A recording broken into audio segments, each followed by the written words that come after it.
Okay, so welcome to the final hangout of the Exploring Social Learning MOOC. I'm joined today by Ben Betts instead of Martin Couzins, and Ben and I are going to talk a bit about the overall experience and what's going to happen next, actually, because we've released all of the content now. All 4 weeks content has gone out, so there are no new levels as such, but we will now start using a new feature of Curatr, which is going to change the experience somewhat for people. So, Ben, what are we going to be doing next? What does that mean? So next, Sam, we're gonna unlock everything. So now that won't make much difference to those of you who are already through the process. But for those of you who are maybe a week or two or three behind, we're now going to make it a completely open experience. So we've got an ability now to just to switch things up and take off the locking between levels. You'll still be able to get access to the end of level gates and all the content that's in there and things like that. But now you'll be able to go anywhere. So we think that we're trying to play with how can a MOOC live on, or how should it live on after the event. And our notion at the moment that we're going to try out is sort of changing it from a social learning experience to a social knowledge sort of experience, if that makes any difference to you. So becoming more of a knowledge base. A knowledge base that's really locked isn't that useful. But if we can open it all out and let people get into the stuff that maybe they wouldn't have had time to get to previously, there's some great content in weeks 3 and 4 that people should take a look at, and it shouldn't be on them to have to do all the work in order to get there. So everything's being unlocked, all the content will be there, and we'll see how people engage with that over the next few weeks. So in a way, it's kind of removing the game mechanics from it in some senses? Yeah, I mean, the game mechanics will kind of still be there because you'll still need to get a number of points at a level to access that end of level gate, but the end of level gate won't be predetermine you moving to the next level. So there's still a little bit in it, but less. And now it's got to that point where we're not trying to really shape participation so much anymore as to try and help people that have been lurking perhaps or fallen a little bit behind to get into all of the great content that's happened at weeks 3 and 4. And that tends to be something that I think a lot of people have missed out on in previous MOOCs is it's difficult to get to the end sometimes. Stuff happens. 4 weeks is a long time to stay engaged when this is a very optional part of people's week. So hopefully we can try and get some further exposure. And I know that weeks 3 and 4 we've seen more and more user-generated content making it into the piece. So I'd really like to see that getting more hits and getting more attention. I think that offers quite a lot of opportunities for us as the course designers or leaders too, because when you're doing the sequential weeks, there is an impact, isn't there? If we add new content to a level, it has an impact on the way the points and the gates work. So does that mean there's potentially more freedom and less implications of adding new content to these levels, like once they started? Yeah, absolutely. And we've changed some of the game mechanics actually whilst the course has been running. We kind of the beta's gone very well in terms of the stability of the platform and things like that. We've been pretty pleased with it, but we had got some things wrong. So we did make a change, sort of end of week 1, beginning week 2. We made a change in terms of how the points were being allocated and some other bits like that. And so that will flow through at this point. It won't necessarily matter that there's more content than there were points or other things like that. There are some glitches in the way that worked. But we've worked through some of that, and yeah, I don't think that should be a problem for anybody anymore. I think it should be an opportunity. You can go back and look at whatever, whenever, regardless of the points. So how has it gone overall, do you think? You've got a different view, a different experience to what we have at the front end, because you're seeing how it's affecting stuff at the back end. You've obviously been trying all these new things and you've put in these new features. From a sort of data perspective, how does it compare to the previous MOOCs that we've been doing?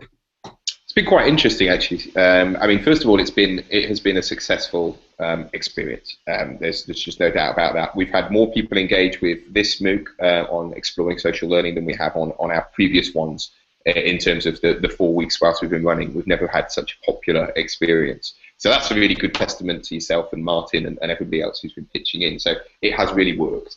Overall, from a software point of view, yeah, it has gone pretty well. I think the thing that I'm most interested in from the data point of view has been the effect of some of our changes on engagement. And one of the changes that we brought in was this ability to lock down content to a certain point in time. So you couldn't get access to level 2 until week 2, level 3 as it was, until week 2, and then the next level until week 3, and the next level till week 4. That wasn't something we did before. Previously, it was possible to run all the way through things quite quickly. I think I kind of got the result I was hoping for. I was imagining that what we had previously was that 1 or 2 people would often go running straight through and do as much as they could, but it was quite an isolated experience for those people that find themselves at the end. And I kind of hoped that those sorts of people would stay engaged, but would do it at a pace which allowed others to keep up with them. And that seems to have been borne out. The data we're seeing on the back end shows a more consistent traction over the weeks than we've had on the previous MOOC. So we're having more people log on and stay for longer than we did previously, which is interesting in terms of a MOOC sort of design sort of experience, in terms of how you might look to lock down content to weeks. Not because you need to or you think it's necessarily better, but because you're going to just engage people a little bit longer. I don't know whether that has a good net effect on learning per se, if you know what I mean. I don't know whether it's been beneficial to people that were running through it or not. It feels like a better quality experience when we've had more people concentrating on the same content at the same time. I think that's been borne out of some of the Twitter chats we've had as well, where actually you've seen that people are generally on the same sort of page. We had, when we were talking about Bucker stuff, people were talking about Bucker stuff, and so on and so on. So I feel it has got some sort of side benefits. I don't know, Sam, what do you think? Do you feel from a facilitator's point of view that it's been better somehow, higher quality, or easier, or what's been the effect? Yeah, I think I've enjoyed it more in a strange way, even though it's been probably the most challenging of the 3 that we've done, just because of the nature and how we did it. I think the conversations there have been more people involved in the conversations than maybe there were in the previous ones, because there is that time-bound element to it. And I think the Twitter chats have had an influence as well. So for me, they've been a really interesting sort of expansion of the conversations that have been going on in the MOOC. And through, I think just obviously more through luck than design with a lot of the things in this MOOC, the fact that we just asked one question in the Twitter chats and let them go in a similar sort of spirit to we've been trying to take with the MOOC, that's been really interesting, and that led to some very interesting emergent themes, and it changed my sort of understanding of what people were thinking. So I think that's been really interesting how the 2 have interacted. But yeah, overall it's been a really, really good experience. So what has happened is that although more people stay together in the weeks because of the time-bound release, you still get to week 3, you get to week 4, and you've still got new people coming in at the beginning, regardless of that. So you find yourself becoming stretched as the facilitator, and it's hard to know where to focus when that's going on, because you're like, oh, I need to go and see what's going on in week 2 or week 4, and I think there is a tendency to probably focus on the people at the front. Because of that, rightly or wrongly, I think that's where I found myself gravitating. It was either the people at the front or the people who were just coming in. So you're trying to welcome those people and help them get sort of orientated to what they're supposed to be doing. And maybe the people who are in the middle get left out a little bit. But then I think that's less of a problem, because they are, there is so much stuff for them to read from the people who have gone before them, perhaps.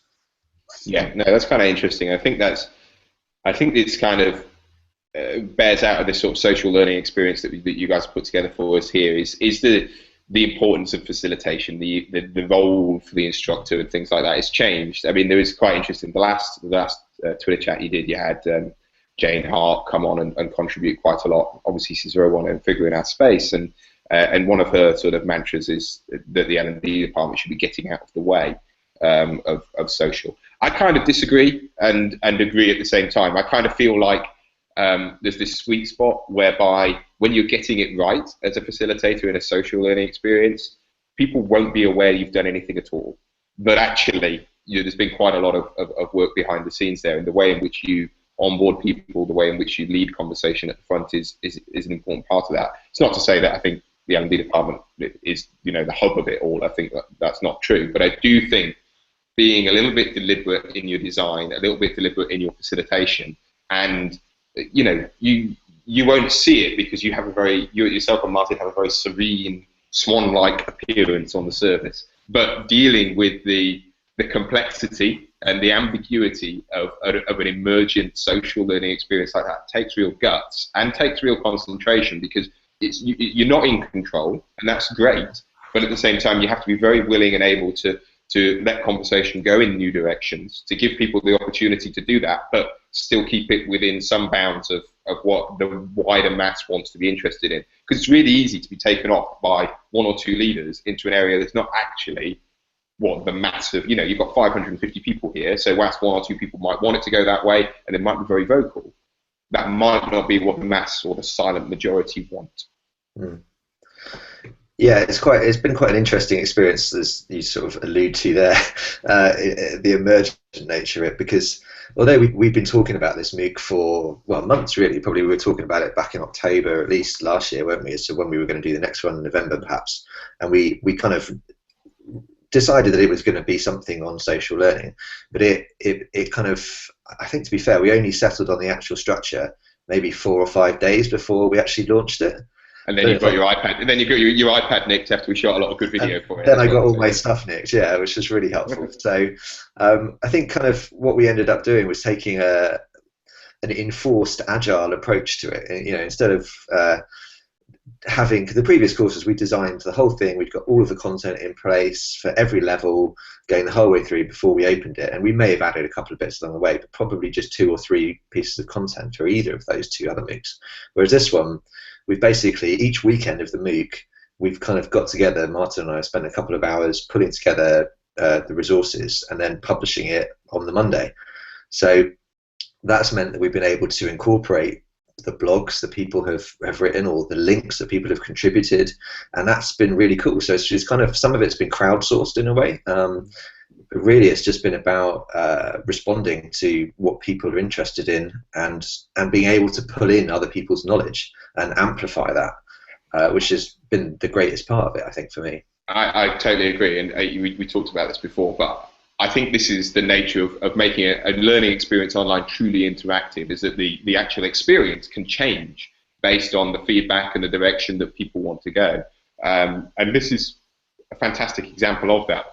It's also a very different way of thinking about doing a learning experience from the L&D department sort of perspective, where we spend a lot of time planning, structuring, making it near as damn it perfect, and then pushing out the right joining instructions and things like that.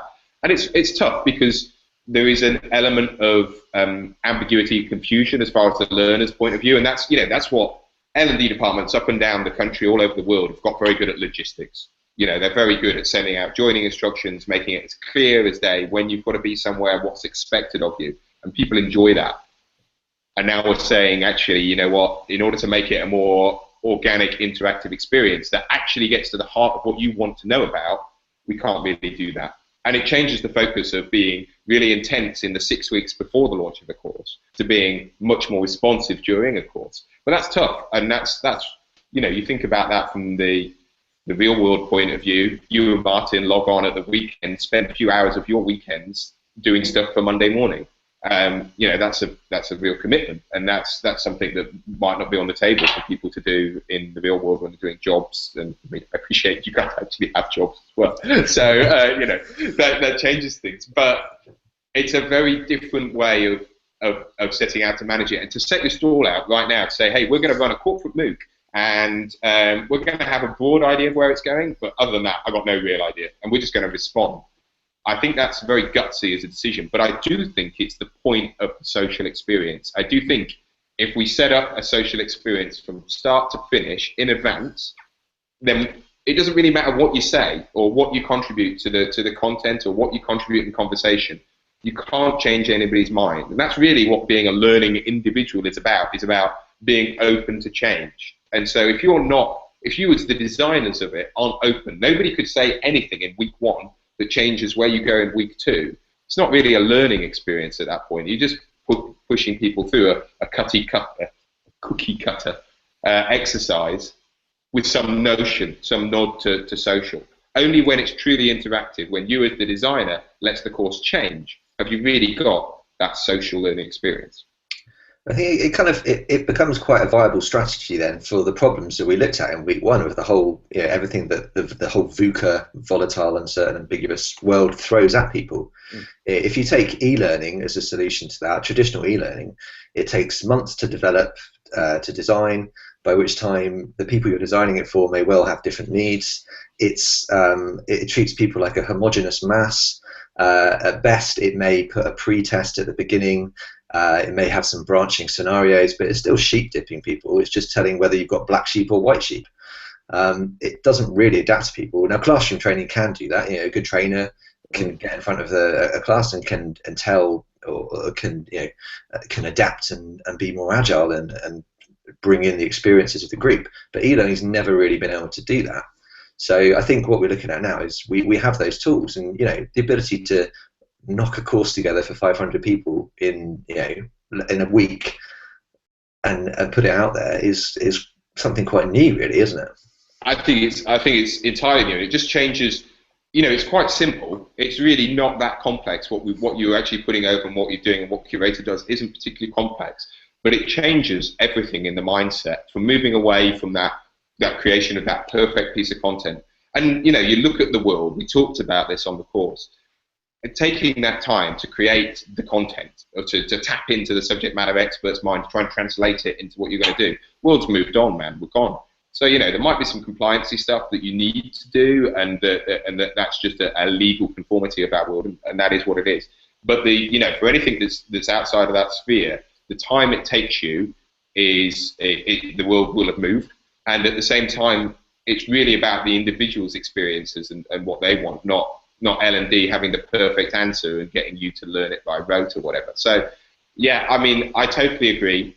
I absolutely think you can do one of these things with a week's planning, and you've shown it. You've shown it that we've never been more than 24, 48 hours ahead of people through this. You won't know it, and again, this goes to the Serene Swan. But if you logged onto the admin system on Sunday morning, the week before things go live on Monday morning, there's nothing there. There's nothing in the week, because all of that content is going to be pulled together. You guys have got a good idea about what it is you want to talk about, what the objectives you want to reach, but you're flexible enough to pull that in there. So, we're talking being 24, 48 hours ahead of the conversation at best. And even then, a lot of the time, you're just responding in real time.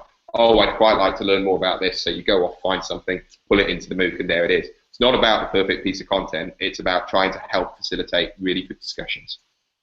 Yeah, but I think one area that we definitely did fall down on with that approach is the start. So although we took that approach and that worked well for the content, I think it didn't work so well in terms of helping people understand how it was going to work, where everything was going to be, what they needed to do, how they could contribute. So that first week, those needs emerged quite strongly. We're like, damn, we have dropped the ball a little bit on this one. So we were kind of reacting to that and putting together different ways of doing that. And I think we just about got away with it. But we tried different ways, because we realised that Curatr in the beta version, you can't contribute content in the same way you did before. So then we started eventually we settled on Listly, which has worked really well. And actually what we then stumbled upon is, that's another way to kind of bring content into Curatr. So that the whole of the last week, every one of those learning objects is a Listly list, which changes the way you use Curatr as well. Yeah, and that I think that's, you guys and these MOOCs have often been the source of, we put out tools that are quite simple, and then you guys use them in unique and different ways, and that's really exciting, because you get to see that there are actually some design principles, some options, some best practices behind how you would use even a simple tool like Curatr. So I think that's really interesting, and yeah, I think there was an awkward piece for us, because we were playing to these two audiences. One audience of, oh hey, you've used Curatr before, it's changed a bit, but you kind of know what it is. And then this other audience who had never used Curatr before, and increasingly we've got more of these as the week's gone on, people who've never been there. So, level one, we're talking a little bit about, oh, you're used to using Curatr and this is how it works. And people are sat there going, what the heck are you talking about? I never used this, I don't know what you're doing. So I think we've definitely got to do something there. And then to your second point, I think there's a really interesting thing about where's the hub, where's the heart of a MOOC or something like that. And I think Curatr works really well as the design center of where you move on. But because you have to log on to it, because you have to have a username and password to get access to it, and you always will because it's got to track your level and various other bits and bobs. There's no way of getting around guest access to that sort of thing. Then it doesn't, I think, really work well to being a truly open sort of hub for things. Because what I really want out of an open hub is that anybody from anywhere can get access to it and then be intrigued to trigger them on to actually going to sign up for Curatr and actually starting it off and things like that. So, you know, you've looked at your website, we've looked at Listly, we've thought about Google+, we've thought about Facebook. So I think when we come to do the next one, you will see more of a hub outside as well as a bit of that better structure at level 1 on the inside. Yeah, no, absolutely. So as far as the sort of data goes, I think it's obviously over the last few months, that's one of the things I've really realised, that's where one of the other sort of strengths of MOOCs is in that they generate so much more data. How do you think it compares to what we've done before in terms of I don't know, participation or the level of comments? Is there a difference, do you think? Yeah, I mean, so early days on the data, we need to take a deeper dive on it, but I perceive we've had more people progress further and contribute more, generally speaking. So I think average contribution is up on previous, and I'm seeing more people make it through more of the content and contribute more as we go on. So there's been a sustained higher level of engagement through this MOOC than we've had on previous MOOCs. And I think that might be down partly to the level of release and maybe some other factors. I mean, a lot of the stuff that we redesigned as a result of for this next version of Curatr was born out of the data that we'd seen from previous MOOCs. So there's been some areas that have gone in this one, and they've not been missed. So there's no sort of, previously you had what we call the course home screen, which is sort of like a 3-column layout with leaderboards on one side of it and a bit more info and things like that. And that was in between the front page and the learning. That's gone. And apparently no one's missed it. So that's all right. We used to have a Discover tab, which was a search. And actually search is a really interesting one because everyone's kind of saying, oh, you've got to have a search. Where's the search? What are you doing with search? This has to have a search on it. We took the search out. We haven't had anybody complain about that. Now, it was not a particularly well-used piece, and it perhaps wasn't the best executed previously, but all of the data was showing us that people didn't use that. And that's true by the looks of things. Yeah. Yeah. So, I mean, that's the kind of sort of headline stuff everyone looks at with MOOCs, you know, how far do people do, how much participation, but there's obviously, you can get a bit more interesting with it. So what are the kind of questions that you're interested in asking the data that you've got there now? So there's a couple of things that are always interesting to me as a sort of from the research end. One is how critical did the discussion get? Are we seeing, because people can type, you can type quite a lot in a social discussion and say nothing. And so trying to understand whether we're starting to get more critical discussions out of it. And when I say that, what I'm looking for is I'm looking for evidence that people have taken a new idea, a new experience, and started integrating it into their existing thinking. And so how on earth do you do that? How on earth do you evaluate that from the data you've got? Well, there's two ways. One is you can get a look at some of the voting, and so you can start to understand the way that people are voting up comments in terms of whether it's helped to develop their discussion or not. Now, I haven't got the data on that yet, but we've seen more votes in this MOOC than we've had in any previous MOOC. So there's a good potential there that actually we're getting some signals to say certain comments seem to be more worthy than others. So we'll take a look at those first. Then after that, it's a piece of content analysis fundamentally. You can look at doing some semantic analysis stuff, but it's quite complex and it's not terribly reliable. So really, it's a case of picking samples and trying to classify the contributions in terms of, we have a few scales. The one that we go towards is called cognitive, oh God, I forgot what it's called. That's great timing, isn't it? It's about cognitive discourse and we use a framework called the Communities and Inquiry Framework. A cognitive presence, that's the word I'm seeking. We have a scale of 1 to 4 given to us by cognitive presence as an idea to try and ascertain at what level someone was operating of critical thought, 1 being not much of a critical thought and level 4 being a demonstration of critical thought. So we apply cognitive presence. The other thing is that actually not every comment or contribution needs to be some like breakthrough idea to make it worthwhile. So we're also looking for sort of social harmony or something like that. Not even harmony. Harmony is the wrong word, but we're looking for the development of a community, and whether people are starting to form into little cohesive groups around the place. And that's about looking at sort of some sort of network analysis. Do the same people comment to the same other people? Are people clearly making bonds between individuals? Are they gravitating towards the same sort of people each time? And are we building a bit of community there, or is it totally random? And I think what I'm looking for is a bit of social cohesion. I'm looking for people to start to spar off each other a little bit, and see some of those relationships come up. So I don't expect to see the same sorts of people having conversations again and again, because as you get to know someone a little bit better, I have no evidence to back this up, but I feel that the quality of those discussions could get a little bit better as I become easier working with someone like yourself, Sam. I can become more challenging. I can sit there and say, well, hang on, maybe I disagree with you without upsetting the apple cart. Maybe I get a bit closer to having a true learning relationship with someone when I can start calling them out without upsetting the apple cart. And so on that kind of note, because I think those sort of relationships probably have formed to some extent, what plans do you have to help people maybe extend that sense of community? Is there something in the pipeline there? Yeah, it's a couple of things. I mean, one is we talked briefly about establishing this outside Curatr hub, and so we're in the process of doing that. So you will see more from us. We're still on the fence a little bit as to whether that's going to be in Facebook or on Google+. But you're going to see a kind of an outside Curatr community forming, where we will start off by summarizing, curating, if you will, the best thoughts and comments and the best discussions from this MOOC. And then we'll start by asking questions of people about the platform and about what we can do to improve. And then we'll start trailing our next MOOC, which will be later in the spring.